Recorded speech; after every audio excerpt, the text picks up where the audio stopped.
Israel is ramping up its attacks, repeatedly hitting Hamas targets in Gaza. It's retaliation for the militants' gruesome attack last weekend. And tonight, more than 1,400 people are dead, including 27 Americans. 14 U.S. citizens are still missing.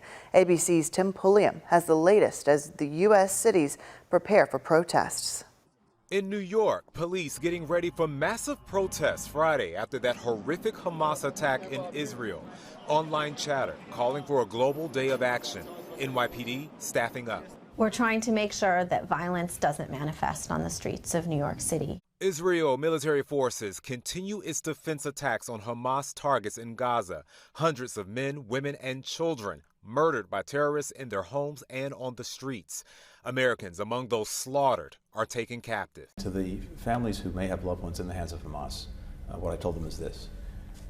We are doing everything we can, looking at every possible option to bring their loved ones back to them. Secretary of State Antony Blinken sitting down with ABC World News Tonight anchor David Muir in Israel. One of the obligations that we have, that all democracies have, is to do everything we can to make sure, to the best of our ability, that civilians don't suffer.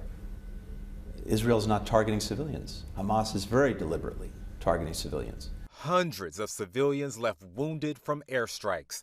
The war forcing residents in Gaza to find safe spaces and shelter. Yesterday was very hard. There were a lot of bombings around us. One of them was about 150 meters from my house.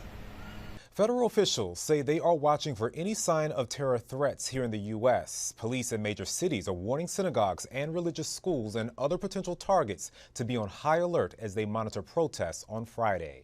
Tim Pulliam, ABC News, Los Angeles.